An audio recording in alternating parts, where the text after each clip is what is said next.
निर्भीड निष्पक्ष उटंकनाचा बुलंद आवाज, राजसत्ता न्यूज।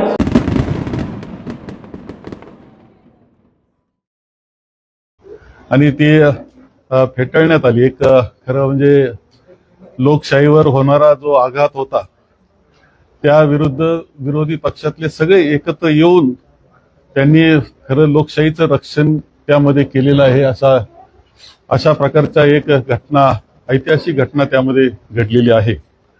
आणि त्यामध्ये 16-17 एप्रिलला 2 दिवस त्यामध्ये त्या परिषदेमध्ये चर्चा झाली, सविस्तर चर्चा झाली। संपूर्ण देश ही चर्चा ऐकत होता। त्यामध्ये 131वी घटना दुरुस्ती होती, सीमांकन विधेयक होतं, केंद्रशासित प्रदेश सुधारणा कायदे विधेयक, असे 3 प्रकारचे याच्यामध्ये त्यामध्ये कामकाज हे झालेलं आहे। आणि यामध्ये यामध्ये विरोधी पक्षाचा जो विरोध होता, सगळे एकत्र येऊन त्यांनी विरोध केला। आणि त्यामध्ये महत्वाची गोष्ट अशी होती की ज्या वेळेस नाव याला जरी महिलांचं आरक्षण असं होतं, परंतु त्याच्या पलीकडे जाऊन त्यामध्ये डिलिमिटेशन करून त्यामध्ये एकंदर महिलांचं आरक्षण दाखवलं होतं। त्याच्यामध्ये 815 होत होतं, परंतु एकंदर 850 इतकी मोठी संख्या ही खासदारांच्या संख्येमध्ये वाढवली जाणार होती, लोकसभेमध्ये वाढवली जाणार होती। यामध्ये नाव जरी महिला आरक्षणाचं असलं तरी त्यामध्ये डिलिमिटेशन करणं आणि त्या माध्यमातून संख्या वाढवून ज्या प्रकारे सत्ता आपली कायम कशी राहील याकरता त्यांचा चाललेला, भारतीय जनता पक्षाचा चाललेला तो प्रयत्न होता। ही वस्तुस्थिती जनतेसमोर आलेली आहे। आणि त्यामध्ये विरोधी पक्ष म्हणून जी मांडणी झालेली आहे त्यामध्ये प्रामुख्याने हे म्हटलं होतं की आपण जे आहे आपलं जनगणना होणं आवश्यक होतं, ती जनगणना झालेली नाही। यापूर्वी 2023ला महिला आरक्षणाचं बिल मंजूर एकमतानं झालेलं आहे। पहिलं तर हिची नोंद घेतली पाहिजे की 23 साली महिला आरक्षणाचं बिल एकमतानं करण्यात आलेलं आहे। आणि त्याप्रमाणे त्याची अंमलबजावणी ही आम्ही जनगणना करू, डिलिमिटेशन करू आणि अंमलबजावणी करू असं उत्तर सुद्धा माननीय अमित शहा यांनी त्यावेळेस दिलेलं होतं, ते आश्वासन होतं। त्याच्यावर त्या बिलाप्रमाणे महिलांचं आरक्षणाचं अभिनंदन करणारं देशभर जाहीरपणे अभिनंदन करण्यात आलं होतं। देवेंद्र फडणवीस आपले माननीय मुख्यमंत्री यांनी सुद्धा पंतप्रधान महोदयांचं, त्याच गृहमंत्री महोदयांचं अभिनंदन केलं होतं की तुम्ही 23 साली चांगल्या पद्धतीनं हे आरक्षण दिलेलं आहे। या आरक्षणाच्या संदर्भातला शासन निर्णय सुद्धा हा 16 एप्रिलला काढण्यात आलेला आहे। महत्वाचं लक्षात घ्या की 23 साली जे महिला आरक्षण देण्यात आलेलं होतं त्या आरक्षणाप्रमाणे तो शासन निर्णय सुद्धा 16 एप्रिललाच जाहीरपणे काढण्यात आलेला आहे। असं असताना पुन्हा हे नवीन आरक्षण देण्यात आलं होतं। याच्यामध्ये 2-3 आग्रह असा होता की तुम्ही पहिली जनगणना करून घ्या, जनगणनेमध्ये जातीनिहाय जनगणना तुम्ही करा आणि जे आरक्षण तुम्ही देणार असाल तर ते त्या पद्धतीनं सगळ्यांना समान संधी, सगळ्या समाज, त्याच्यात मागासवर्गीय आदिवासी यांना आहेच, पण ओबीसीला सुद्धा त्यामध्ये समाविष्ट करण्यात यावं, त्या पद्धतीनं आरक्षण द्यावं हा आग्रह हा विरोधी पक्षाच्या माध्यमातून माननीय राहुलजी यांनी सुद्धा केलेला होता। परंतु यामध्ये जे हेतू दिसले ते तर त्या पद्धतीनं जनगणना अद्याप झालेली नाही। 24 सालाच्या निवडणुकीनंतर लगेच जनगणना होईल असं जाहीर करण्यात आलं असताना आतापर्यंत 2 वर्ष त्यामध्ये जनगणना झालेली नाही, ही वस्तुस्थिती आहे। आणि त्याशिवाय आता ज्यावेळेस हे आरक्षण आणत असताना जनगणना त्यांनी बाजूलाच ठेवली आणि लगेच डिलिमिटेशन हे सुरू केलं। डिलिमिटेशन मध्ये स्पष्टपणे असं दिसतं की एकंदर देशामध्ये 815 आणि 35 म्हणजे 35 केंद्रशासित प्रदेश यांचं त्यामध्ये डिलिमिटेशन होणार होतं। ह्या सगळ्या सीमांकन म्हणतात त्याला, त्या पद्धतीने केलं जाणार होतं। हे करीत असताना अनेक गोष्टी घडणार होत्या। याच्यामध्ये मुखवटा जरी महिला आरक्षणाचा असला तर हेतू मात्र हा भारतीय जनता पक्षाचा हेतू शुद्ध नव्हता। आणि त्यांनी यामधून सत्ता आपली कायम कशी राहील याकरता आखलेला तो प्लॅन होता। त्या पद्धतीनं हे त्यांचं नियोजन होतं। यामध्ये जे छोटे स्टेट आहेत, दक्षिण भारत आहे, त्याचप्रमाणे नॉर्थ ईस्ट जो भाग आहे याच्यावर प्रचंड अन्याय हा होता. त्यांच्या जागा कमी वाढणार होत्या आणि उत्तर भारतातल्या पूर्णपणे नॉर्थ इंडियातल्या जागा जास्त वाढणार होत्या. त्याच्यातून सत्ता कायम कशी राहील यासाठी चाललेला हा खटाटोप भारतीय जनता पक्षाचा होता. त्यांचा हेतू शुद्ध नव्हता आणि त्यामध्ये उद्देश डबल होते की जिंकलो आपण तर आपल्या पाहिजे तशी सत्ता मिळवता येईल, नाही जिंकलो तर महिलांवर अन्याय असं म्हणता येईल. त्या पद्धतीनं आता त्यांचा जे काही आंदोलन ते करतायत, परंतु जनतेला आणि महिलांना सगळ्यांना कळतं आहे की महिला आरक्षणाला कधीही काँग्रेस पक्षाने किंवा विरोधी पक्षांनी विरोध केलेला नव्हता. नाही, त्यांचा विरोध आहे हे सीमांकन जे आहे, जे डिलिमिटेशन आहे, याला हे ज्या चुकीच्या पद्धतीनं चाललेलं आहे की संख्या वाढ कशाच्या आधारावर केली याचा मेळ तेच उत्तर द्यायला तयार नाही. याला विरोध ह्या सर्वांचा होता आणि आता सुद्धा आग्रह आमचा आहे की जे काही 2023ला तुम्ही महिला आरक्षण दिलं त्या पद्धतीनं महिला आरक्षण करण्यात यावं. त्यामुळं त्या आग्रहाकरता आम्ही जनतेकडे जातोय. जनतेला वस्तुस्थिती समजून सांगतात, ते गैरसमज पसरवण्याचा प्रयत्न करतायत.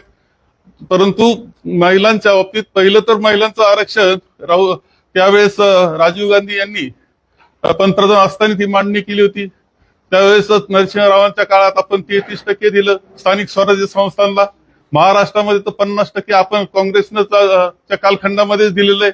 हे सगळं केलंय महिलांना कायम चांगली सबलीकरण व्हावं याकरता काँग्रेसनं आणि विरोधी पक्षाने आम्ही प्रयत्न केलेले आहेत. भारतीय जनता पक्ष स्थिती आहे ती वस्तुस्थिती आपल्या निदर्शनाला आणण्याकरता, जनतेच्या निदर्शनाला आणण्याकरता आपली मदत आम्ही घेतो आहोत.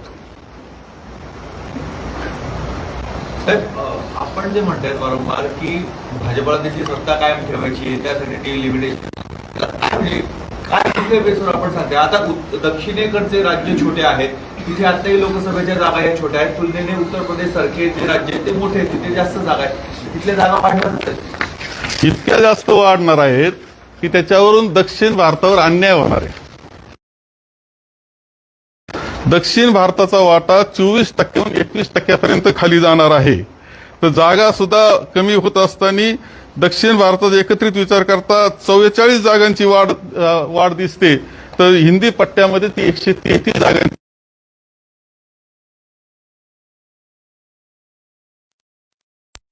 जागेवर जाते आणि याचा परिणाम सत्तेचा जो बॅलन्स, याच्यात हेतू जो आहे भारतीय जनता पक्षाचा हा शुद्ध हेतू नाहीये, लोकशाहीला अभिप्रेत हेतू नाहीये.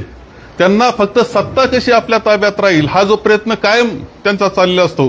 कायम इलेक्शन मोडवर ते असतात, सत्तेच्या मोडवर असतात, त्याकरता करत असलेला तो प्रयत्न आहे. ही संधी तुम्हाला पण आहे ना, जसं भाजपला संधी आहे तसं तुम्हाला तुमचे उमेदवार निवडून आणायची तुम्हालाही संधी. तुम्ही असं म्हणजे एकदम शस्त्र गाळल्यासारखंच का बोलताय? नाही, शस्त्र गाळल्यासारखं बिलकुल नाही, पण दक्षिण भारतावर अन्याय होणार ही तर वस्तुस्थिती मान्य करावं लागेल तुम्हाला. असं कसं हे करताय? छोट्या राज्यांवर अन्याय होणार आहे याच्यामध्ये. फडणवीसांनी असं म्हटलंय की 2/3 बहुमत नसल्याचं लक्षात आल्यानंतर विरोधकांचा खरा चेहरा समोर आलाय. नाही, याच्यात खरा चेहऱ्याचं कारण नाहीये. आमचे हेतू पूर्णपणे शुद्ध आहेत. आम्ही तर महिला आरक्षणाला कायम पाठिंबा दिलेला आहे. 33% जे आरक्षण आपण 2023 साली मंजूर केलं त्याच्यामध्ये एक मतानं आपण तसं पाठिंबा त्यावेळेस दिलेला आपल्याला दिसतो आहे. ते लागू व्हावं म्हणून सुद्धा आम्ही आग्रह राहिलो. आग्रहामध्ये त्यांनी सांगितलं होतं की आम्ही जनगणना करू लगेच 24 सालानंतर, ज्यावेळेस इलेक्शन झाल्यानंतर, आणि मग सीमांकन म्हणजे डिलिमिटेशन करू. आता ते सगळे त्यांचे आश्वासनं आता कुठेतरी दूर गेलेले, आश्वासनापासून दूर गेलेले आम्हाला दिसत आहेत. त्यांचा हेतू या डिलिमिटेशन मधून काहींवर अन्याय करण्याचा आणि सत्ता आपली कायम कशी राहील याच्याकरता प्रयत्न करण्याचा स्पष्टपणे दिसतो आहे. फडणवीस म्हणतात भाजपकडनं अशा सोबत एक सांगण्यात आलं की तोडीसतोड असलेल्या व्यक्तींसोबत आम्ही चर्चा करू आणि त्यावेळेला शरद पवारांचं नाव घेण्यात आलं. या सगळ्या याच्यामध्ये काँग्रेसचं कोणी तोडीस ते मानत नाही, तोडीसतोड आणि दुसरा मुद्दा असा की ज्या पद्धतीने ते सांगताय शरद पवार हे चाणक्य म्हणून महाराष्ट्राला परिचित झाले, आता हे नवे चाणक्य देवेंद्र फडणवीस म्हणून बघायचे का? इतरांना त्यामध्ये का धरत नाही? तेव्हा ते तुम्ही लोकसभेमधले पंतप्रधानांचं भाषण ऐका, माननीय गृहमंत्री महोदयांचं भाषण ऐका, ते खोटा आत्मविश्वास दाखवण्याचा प्रयत्न करतायत. तसाच आमचे मुख्यमंत्री महोदय सुद्धा खोटा आत्मविश्वास दाखवण्याचा प्रयत्न करतायत. त्यांचं मॅलिफाईड इंटेन्शन जे आहे, त्यांचा हेतू जो शुद्ध नाही, हे स्पष्टपणे सगळ्या जनतेला कळतं आहे. जनता दूध थोडी नाही आणि त्यांच्याशी वादविवाद करायला तर कोण कशाला तोड दिसतो पाहिजे. कोणताही सामान्य महिला आमची उभी राहील तरी ती खरं बोलवलं की तुम्ही फसवताय सर्वांना. राज्यसभेमध्ये होत आहे ते लोकसंख्येच्या आधारावर हे सगळे डिलिमिटेशन जे ते होणार आहे. साहजिक जर दक्षिण भारतातली लोकसंख्या कमी असली कमी, तेव्हा त्यांनी कमी ठेवली, त्यांचं नियोजन त्यांचं चांगलं झालं, त्यांनी केलं, याचा दोष त्यांना देण्यामध्ये काही अर्थ नाही. त्यांना तोटा त्याचा देण्यात अर्थ नाहीये. त्यांचा सुद्धा हक्क जपला गेला. छोटे स्टेट मी म्हणतो गोवा आहे, त्याच्यामध्ये महाराष्ट्र आहे तुमचा. महाराष्ट्र सुद्धा वेगळा नाहीये. महाराष्ट्राला सुद्धा नुकसान त्याच्यामध्ये होणार आहे आणि त्याच्यामधून देशामध्ये असंतोषाचं वातावरण आजच नाही.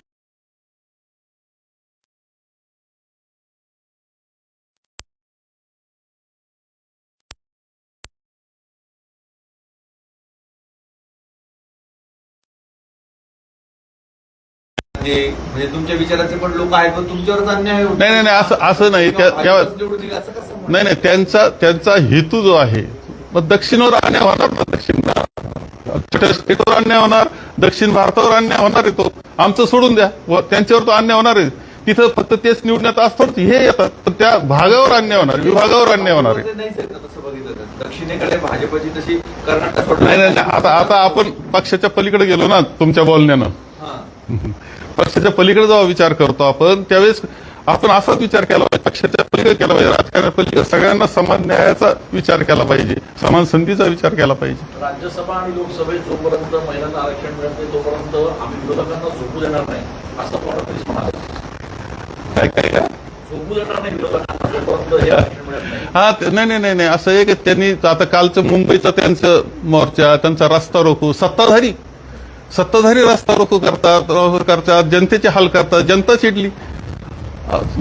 इकडं तुम्ही चिंचवड पिंपरीचा क्लिप पाहिली तर तिथं त्यांनी जनतेनं, तिथल्या महिलांनी मोर्चा काढला, त्यांच्या महिलांनी काढला. या सरकारचं करायचं काय अशा घोषणा ते देत होते. त्यांच्या नीट लक्ष देत नव्हतं का आपण कोणत्या मोर्चाला आलोय. काल गिरीश महाजनांना एका महिलेने थांबवण्याचा प्रयत्न केला, त्यांना वाहतूक कोंडीमध्ये त्रास होत होता. हे बरोबर होतं का? तुम्ही सत्ताधारी मंत्री उभं राहून वाहतूक कोंडी करतो, हे शोभतं का यांना फक्त असं आहे की कशा पद्धतीने गैरसमज समाजात निर्माण होईल, जनतेचे काय हाल होतील, देशाचे काय हाल होतील, याच्याशी काही त्यांचं संबंध नाही. त्यांना फक्त आपली सत्ता कशी राहील आणि त्याकरता कोणते डावपेच करायचे, यांचा हेतू शुद्ध नाही, हे पहिलं लक्षात ठेवा. यांचा हेतू बिलकुल भारतीय जनता पक्षाचा हेतू शुद्ध नाही. त्यांनी जर आता महिला आरक्षण करायचंय तर 23 सालचा जो निर्णय त्यांनी केलेला आहे, त्याचं नोटिफिकेशन झालेलं आहे, लागू करावा तो. थोडा वेगळा प्रश्न आता, नाशिकमध्ये TCS सारखी मोठी कंपनी आहे, त्या ठिकाणी मोठ्या प्रमाणात घरबंदाचा प्रयत्न झाला, दाखल झालेले आहेत. संदर्भामध्ये चौकशी सुरू करण्यासाठी सगळ्या प्रकारची आणि पीडितांचे धक्कादायक खुलासे येतात की कशा पद्धतीने मला नाशिकचं सांगलं, तुमचं कोणाचंही आवडतं इतकं सुंदर शहर आपलं आहे, परंतु काय झालंय काय तुम्हाला नेमकं इतक्या SIT कशा लागतायत? काळजीच आहे, म्हणजे असं नाहीये सगळ्यांकरता काळजीच आहे का, कुठे चुकतंय काय आपलं वाटावं अशी परिस्थिती आपली. एक SIT मागे SIT 5 का 6 SIT आपल्या चाललेलं आहे. आणि याच्यामध्ये हे SIT मध्ये कोणतीही असू, कोणाचीही असू, हीच काय ETS तुमची कोणती त्या हिची टाटा कन्सल्टन्सीच्या हिची असेल कोणती, जो दोषी असेल त्याच्यात जात पात धर्म काही पाहायचं नाही. जो दोषी असेल त्याला शिक्षा झाली पाहिजे, त्याला राजधर्म म्हणतात त्या पद्धतीनं वागलं पाहिजे. दोषीला शिक्षा कोणत्याही SIT मध्ये जिथं जिथं दोषी असेल त्याला शिक्षा झाली पाहिजे आणि तो आपण पाळला पाहिजे. साहेब, सुनेत्रा पवार पहिल्यांदा असं उघडपणे म्हणत आहेत की अजितदादांच्या अपघाताबाबत माझ्या मनात शंका आहे. एकंदरीत सगळे तुम्ही सगळे जर पाहिलं तर घटनाक्रम हे सगळं होणारा अपघात दुर्दैवी आहेच आहे, काळजीचा आहेच आहे आणि कुठंतरी शंकेची पाल चुकचुकते. ही वस्तुस्थिती आहे. त्याच्यात जिथं कुठं चुकलं असेल, काही घडलं असेल तर त्याचा शोध घ्यावा हा तर सगळ्या जनतेचा आग्रह आहे. मल्लिकार्जुन खरगे 2 दिवसापूर्वी बोलताना मोदींना त्यांनी ते टेररिस्ट असा त्यांनी उल्लेख केला. दहशतवादी म्हणून नाही, माझे ते स्वतः मल्लिकार्जुन खरगे साहेब आमचे अध्यक्ष हे काही बोलले असतील तर माझे ते अखिल भारतीय काँग्रेस कमिटी त्या बाबतीतला खुलासा करील. पण तुम्हाला वाटते का मला माहित नाही, जर मी बोललेलं ऐकलं नाही तर मी काय बोलू. एनसीडीसीचा एक मुद्दा आहे, काही कारखान्यांना दिलासा दिलाय, मात्र तुमचेच कधी काळी सहकारी राहिलेले संग्राम थोपटे हे भाजपमध्ये गेले आणि ज्याबाबतची चर्चा होती की कारखान्याबाबतचा दिलासा मिळेल त्याच्यातच त्यांना फटका बसलाय. तुम्ही कसं बघता? जे गेले ना ते अनेक कारणाने गेले. काही सत्तेकरता गेले, काही निर्णय चौकशा थांबवाव्या म्हणून गेले, काहीतरी मिळावं म्हणून गेले, म्हणजे काही असेल काही संस्थाच्या ज्या अडचणी असतील त्याच्याकरता गेले. काहींचं बरं झालंय, ज्यांच्या चौकशा चालल्यात ते तर वॉशिंग मशीनमधून धुवून निघालेले आपण सगळ्यांनी पाहिलेले आहेत. एकदम क्लिअर, म्हणजे आदल्या दिवशी वेगळं बोललेलं त्यांच्यावरती, दुसऱ्या दिवशी तिकडे गेल्यावर वेगळं चित्र निर्माण झालं आपण पाहतोय. त्यामुळे मंत्रिमंडळ सुद्धा कसं बनलं हे वेगळं सांगण्याची आवश्यकता नाहीये. चौकशांचे सगळे महामेरू तिथं पोहोचलेले आपल्या सगळ्यांना दिसत आहेत. आता काही जर आपल्या संस्था अडचणीत, चला ही अडचणीतून काढू म्हणून गेले असतील आणि तसा जर शब्द दिला असेल तर खरं म्हणजे मान्य करायला पाहिजे.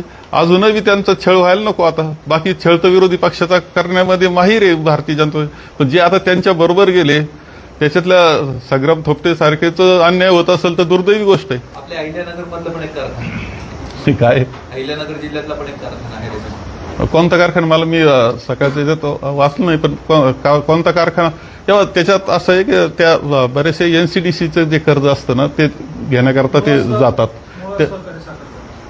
त्यांना मिळालं नाही काय, मग ते गेलेले नसतील याचा अर्थ. विधान परिषदेसाठी देखील नावाची चर्चा आहे की कुठेतरी उद्धव ठाकरे अंबादास दानवे आणि काँग्रेसकडून तुमचंही नाव पुढे या नावा चर्चेला काय भरपूर नावं आहे, म्हणजे किती पाहिजे तेवढी नावं आहेत. जागा एकच आहे आमच्याजवळ.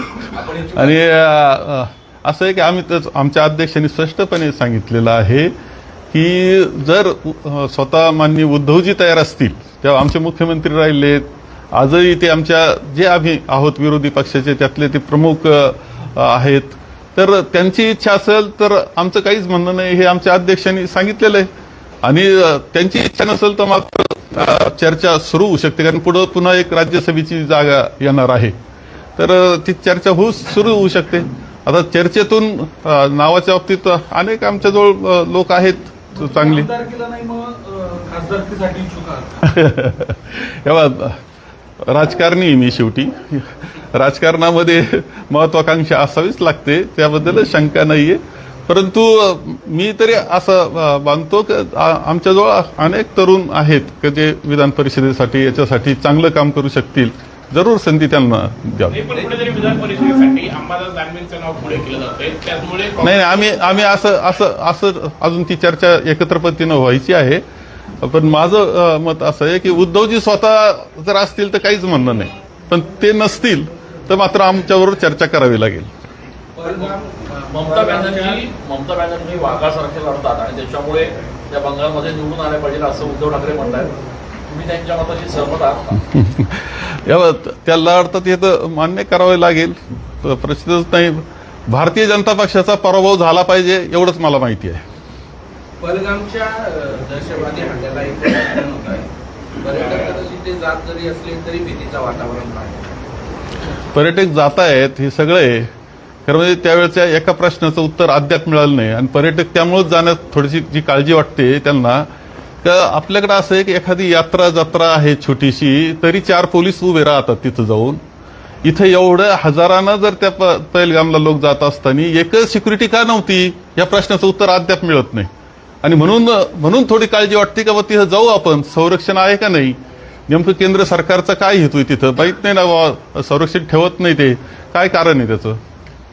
साहेब, नाशिकमध्ये एवढ्या 4 घटना घडत आहेत, SIT स्थापन झाली आहे, वेगवेगळ्या प्रतिक्रिया येत आहेत. काँग्रेस म्हणून रस्त्यावर कुठेच दिसत नाही, ना आंदोलनं होत आहेत, ना कुणाला निवेदन दिले जात आहेत.